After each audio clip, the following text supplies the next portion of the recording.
Nesse vídeo eu respondo várias perguntas que vocês me mandaram lá no Instagram, então vai lá no otavio.paranhos para eu responder várias perguntas por lá e também aqui pelo YouTube. Se você não me conhece, meu nome é Otávio Paranhos, eu sou analista de valores mobiliários e neste canal trago para você justamente como estruturar uma carteira de aposentadoria global investindo no Brasil e no exterior, especialmente em renda variável. Então vamos direto para o nosso conteúdo. O Albieri perguntou, numa corretora é melhor fee-based ou commission-based, né? Esta pergunta ela é muito importante porque é uma mudança que vai acontecer agora no mercado brasileiro das corretoras, dos assessores de investimento. Ele perguntou se é melhor você investir utilizando assessoria, né, ou produtos que são remunerados por comissões de produtos, então é o commission-based, ou seja, quando você compra um COI, por exemplo, um percentual do valor deste COI que você está pagando, dentro dele já está embutido uma taxa, que é o famoso, né, commission-based, né, que são comissões que vão remunerar o seu assessor, que vão remunerar a sua corretora, ou é o melhor fee-based, em que você paga de maneira separada, né, o valor, teoricamente, deste serviço financeiro de orientação e consultoria de maneira separada do produto. No meu ponto de vista, com certeza, né, sem sombra de dúvidas, é muito melhor você ter uma comissão separada, né, um pagamento direto. Afinal, você sabe exatamente aquilo que você está pagando, né? Você sabe exatamente, de uma maneira muito mais transparente, que você está sendo orientado a comprar um produto, não porque aquele produto paga uma comissão maior, mas sim porque você está pagando para o assessor de maneira mais direta. Inclusive, esta é a forma de remuneração que eu presto à minha consultoria, cujas informações você pode obter mais aqui embaixo, né? O grande problema que justamente sempre aconteceu nos bancos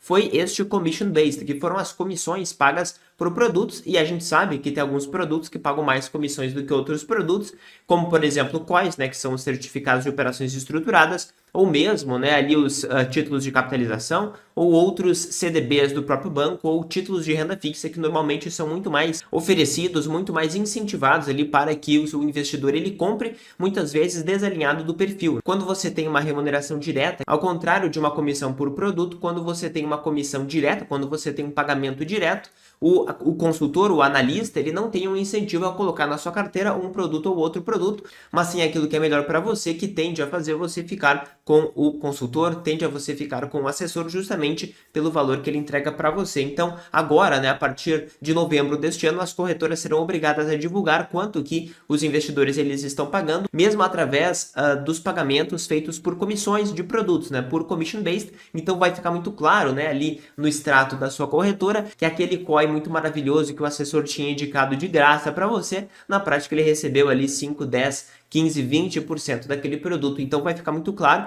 e vai ficar muito claro como que vai ser muito mais vantajoso você pagar através de fee-based, ou seja, pagamento direto pela assessoria, pela consultoria, e não através das comissões dos produtos. O Emerson fez uma excelente pergunta, né? Uma hipótese, se todos comprarem apenas ETFs, como os preços das ações se formariam? De fato, se apenas as pessoas comprarem ETFs, vou supor que sejam ETFs passivos, né? Se todas as pessoas comprassem simplesmente ETFs passivos, como os preços das ações se formariam? Simplesmente eles não se formariam mais, porque simplesmente iria ser utilizado o último preço e este seria o último preço reforçado, né? De maneira igual. Então imagina que o mercado ele é composto por duas ações, uma empresa vale o dobro da outra. Então, por exemplo, a gente tem a Apple e a gente tem a Coca-Cola. Supondo que a Apple possa valer 2 e a Coca-Cola possa valer 1, este foi o último preço formado no mercado. Se apenas os investidores estivessem entrando comprando estas ações exatamente nessa proporção, nesse preço, pagando 2 pela Apple e pagando 1 pela Coca-Cola, para sempre, né, esta seria a proporção dos preços, né, dessas empresas. Se muitos investidores entrassem no mercado, as empresas até poderiam subir de preço, a Apple poderia valer mais do que 2, a Coca-Cola poderia valer mais do que 1,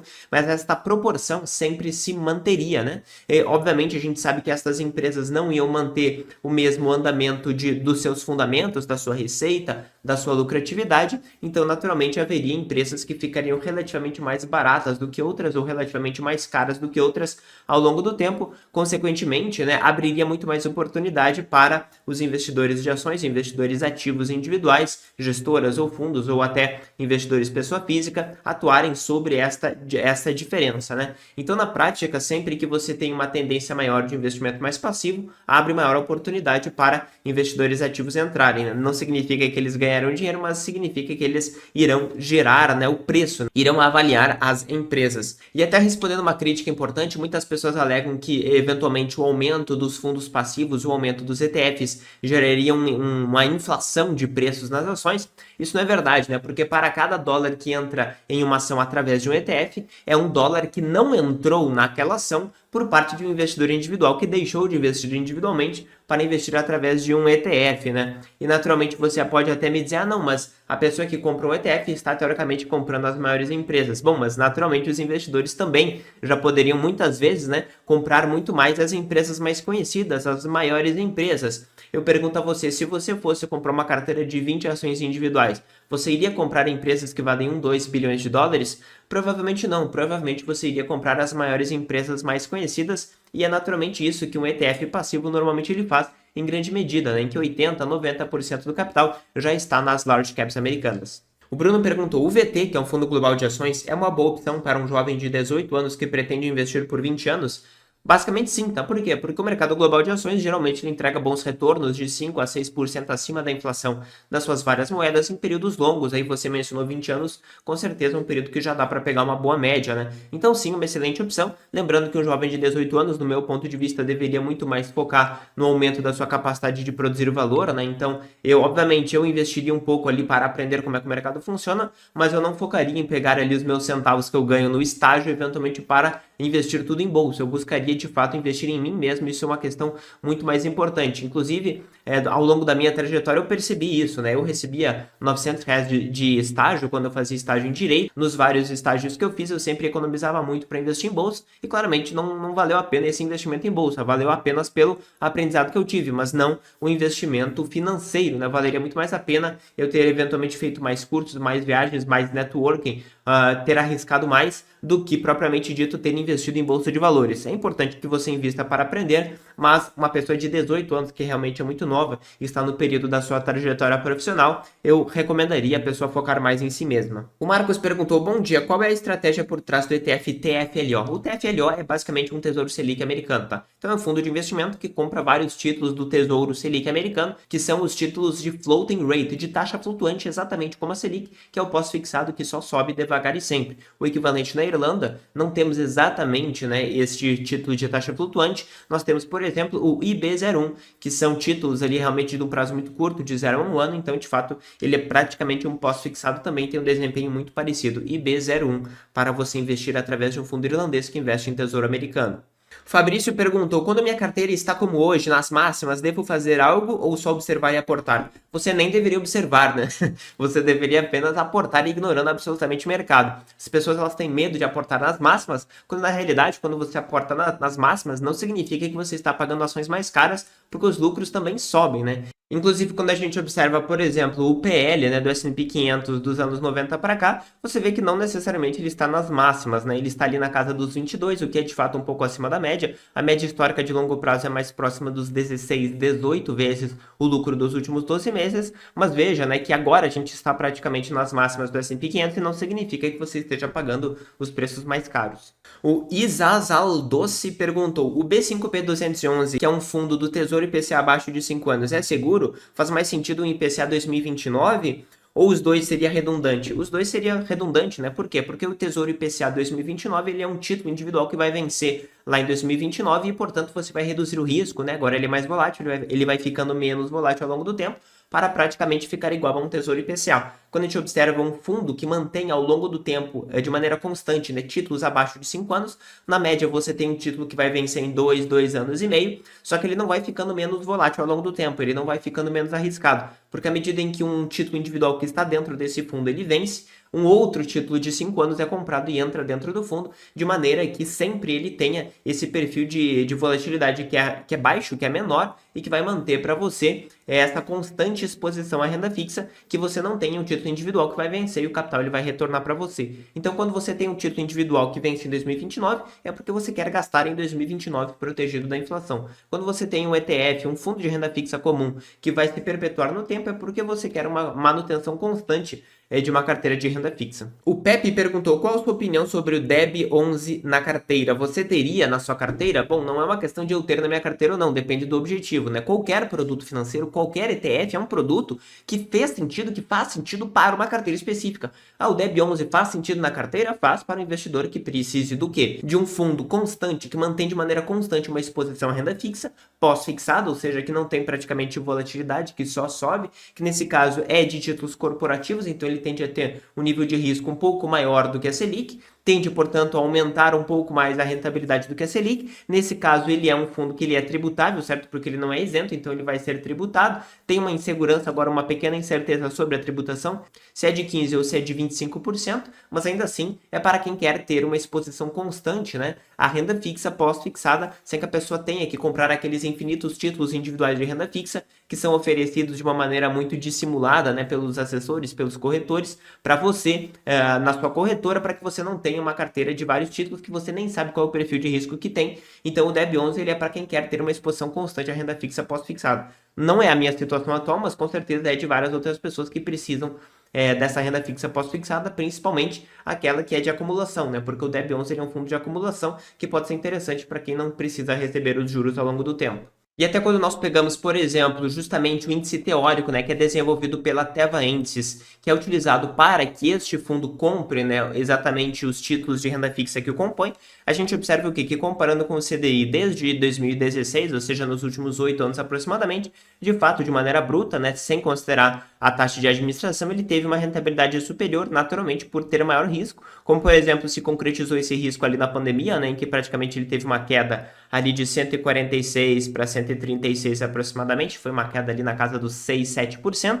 Depois teve uma outra queda ali em 2023, que foi aquele evento da Americanas, que outros tipos de títulos também sofreram, e logo mais ele passou a render um pouco mais também. Então você observa que quando você compra títulos corporativos, você tem maior risco, conforme você observa aqui, mas também uma leve maior expectativa de retorno ao longo do tempo. O Eduardo perguntou, a Interactive Brokers disponibiliza algum extrato ou relatório que ajude no momento de declarar o IR? Não um relatório como você imagina, né, que faz a conversão para você. Ela é uma corretora normal, que fornece exatamente aquilo que você precisa, que é um extrato informando exatamente o que você comprou, qual é o preço que você pagou e a data. É só isso que você precisa, né? As pessoas elas querem muitos relatórios, muitos aprimorados de imposto de renda, quando na realidade você só precisa da comprovação do ativo que você comprou. No mais, né, você basicamente precisa converter para reais, então você saberá o valor em dólares, converter para reais e simplesmente, né, declarar o preço médio de todas essas compras como a sua propriedade, como o custo de aquisição do ativo que você tem. Isso realmente é muito comum, isso tem até um módulo específico dentro do curso Investimentos Globais, que é o meu curso que eu explico em detalhes como que você vai estruturar uma carteira de aposentadoria global, através de um método de fato comprovado ao longo do tempo, mas que você pode observar mais informações aqui embaixo também. O Igor fez uma pergunta interessante, né? Em um mundo ideal, quantas horas você dedicaria a esses pilares? Trabalho, estudo, treino, lazer e família. Treino eu já tenho treinado aí 5 vezes por semana aproximadamente, quando a gente considera 1 hora de treino, mais ali meia hora antes, meia hora depois para se organizar, mais ou menos umas 2 horas por dia. Estudo, eu considero que a parte é praticamente, né, uma participação do trabalho. É importante que no seu trabalho você se aperfeiçoe, que você estude, né, que você adquira mais repertório. Então eu diria pelo menos umas 2 horas por dia para leitura e você visualizar algum vídeo ou podcast que você acha interessante para você se manter atualizado. E ali trabalho ali de maneira mais bruta, né, umas 6 horas. De maneira que líquida você teria ali umas 4, 5 horas.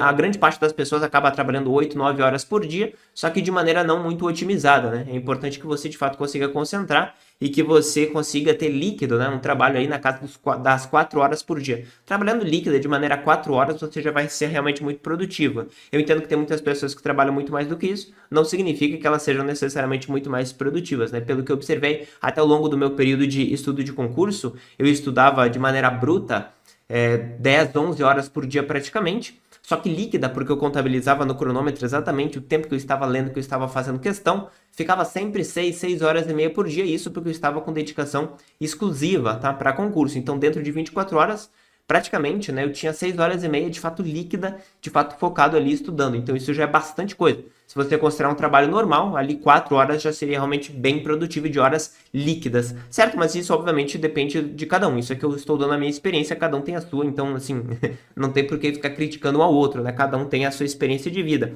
E o resto da família, de fato, que é um dos pontos mais importantes para você ao longo da sua vida. O HRF Tavares perguntou, frente à desvalorização do real, é viável ter ETFs na Irlanda, ou seja, fundos internacionais, mas um cartão de crédito que não converte em real? Ou seja, basicamente ele quer ter só ativos globais e gastar aqui no Brasil. Não recomendo que você faça isso se você não vier apenas de férias no Brasil ali, 2 semanas, 1 mês por ano. Por quê? Porque você vai ter o risco cambial. Você vai ter o risco de o dólar estar a 5,50, a 6 e eventualmente ele cair a 4. Isso é possível de acontecer. Não estou dizendo que vai acontecer, estou dizendo que é possível, tá? Porque você mencionou que sim, o real tem uma desvalorização, ou seja, o dólar tende a sempre subir frente ao real porque a nossa inflação é maior do que a inflação do dólar ou a inflação do euro. Mas, de maneira cíclica, é possível que sim, durante um período longo de 5, 10 anos, grande parte do capital do mundo vá para os países emergentes, venha para o Brasil, como já aconteceu em vários períodos da história, né? E, consequentemente, possa ocorrer uma valorização do real, como, por exemplo, quando de 2002 até 2010, o dólar caiu de 3,50 para 1,60, né? Então, basicamente, se você tivesse dólar, você teria metade dos reais. Então, isso é importante, né? Porque, teoricamente, se você está gastando em reais, você não quer que a sua renda em reais caia pela metade. Então, esse ponto aqui ele é bem importante. Você teria uma renda realmente muito cíclica, não é algo que eu aconselho que você faça. Então, no país que você for morar, eu aconselho que você tenha renda fixa naquela moeda. Se você mora no Brasil, eu recomendo que você tenha renda fixa em reais. Isso eu mostro em detalhes dentro do módulo 8 do SIG, do curso de Investimentos Globais. Certo? Também perguntou, para quem pretende aposentar em 2 anos, ainda é interessante comprar ETF? Veja, você vai começar a retirar em 2 anos. Não significa que você vai deixar de ser investidor e não irá investir em mais nada em 2 anos. Se você vai começar a ser um aposentado em 2 anos, né? Supondo que você tenha 60 anos, eu não sei, estou supondo aqui, você tem uma expectativa de vida de mais uns 30. Então, na prática, você será investidor por 32 anos, né? Com certeza vale você investir de maneira diversificada no mundo, tanto em renda fixa como em renda variável. Como é que você vai investir de maneira eficiente, a não ser através de ETFs, por exemplo, ou mesmo fundos mútuos que sejam minimamente passivos, que sejam diversificados? Você vai precisar ter esse tipo de diversificação. ETFs são uma das formas mais eficientes para você fazer isso hoje em dia. Então, com certeza, não há sombra de dúvida, né? Quando a pessoa se aposenta, ela não deixa de ser investidora, ela precisa permanecer como investidor ao longo do tempo, né? E isso ela vai conseguir principalmente através dos ETFs. O Carlos perguntou, alugar os ETFs vale a pena? Como fica o imposto de renda? Poderia explicar o aluguel de ETFs? Bom, eu basicamente alugo os meus ETFs, né, através da corretora Interactive Brokers. Tem um botãozinho só que você clica ali nas configurações, que é o que eles chamam de Stock Yield Enhancement Program, que é um programa de aumento de rentabilidade, né, das ações, que basicamente é você alugar os seus ativos de maneira equivalente ao que existe no Brasil. Um percentual do resultado desse aluguel fica com a corretora, um percentual vai para você. A minha experiência é que, de fato, a rentabilidade é muito baixa, tá? É realmente muito baixa. É algo próximo a 0,02% ao ano, né? Então, tende a não valer muito a pena no meu ponto de vista, tá? Mas, assim, depende do volume que você tem. São alguns dólares que entram na sua conta ali todos os meses, né? Uma vez por mês vai entrar o capital dos aluguéis dos seus ativos. A segurança ela é muito grande porque, basicamente, quem aluga os ativos de você, pega emprestado os ativos para fazer operações, né, de curto prazo, por exemplo, tem seus ativos bloqueados em garantia pela corretora. Então, a corretora ela já utilizou como seguro os ativos dessa pessoa, caso ela tenha algum revés no mercado, né, e eventualmente não consiga liquidar a posição, ela vai conseguir executar, né, os ativos em garantia para que seja retornado o capital para você. Isso realmente é muito tranquilo, né? Interactive Brokers é uma das corretoras que tem maior hábito, a maior prática justamente de trading, né, de negociações de curto prazo com investidores no mundo inteiro, não só nos Estados Unidos, não só na Europa, mas também na Ásia, em vários outros países. Então eu não vejo problema algum nesse sentido, certo? Mas assim, a rentabilidade realmente é muito baixa, pelo menos agora. O Focus Finanças perguntou qual a diferença entre declaração completa e simples no imposto de renda. Imagina que você recebe R$ 100 e você tem que pagar imposto de renda sobre esses R$ 100 no ano. Se você faz a declaração simplificada de imposto de renda, vai ser deduzido 20% dessa base de cálculo. Então é como se ao invés de você recebesse 100, é como se você recebesse 80 e você vai ser tributado sobre esses 80. O limite dessa dedução é 20%, ou 16 mil e poucos reais, por exemplo, tá? Agora, se você utiliza a declaração completa, você pode informar os gastos que você teve, gastos médicos, gastos de educação, ou até gastos, por exemplo, para você pagar uma previdência privada para você, do tipo PGBL, para que ao invés de você receber o 100, é como se você recebesse menos do que 80, como se você recebesse 75 ou 70 reais. Nesse caso, você vai ser tributado sobre um valor menor. Essa é a diferença. A declaração simplificada é um valor fixo que é deduzido, que é de 20%. Aí você não precisa informar nada de todos os pagamentos que você fez, por isso que ela é simplificada, apenas informa o que você recebeu e pronto, deduz ali 20%. ou, no caso, a completa, é que você tem que informar todos os gastos que você teve para você poder reduzir ainda mais, além, né, desses 20% que você já teria essa dedução, ou além dos 16 mil reais, que é o limite hoje, né, pelo menos foi no ano passado, para deduzir a base de cálculo de imposto de renda.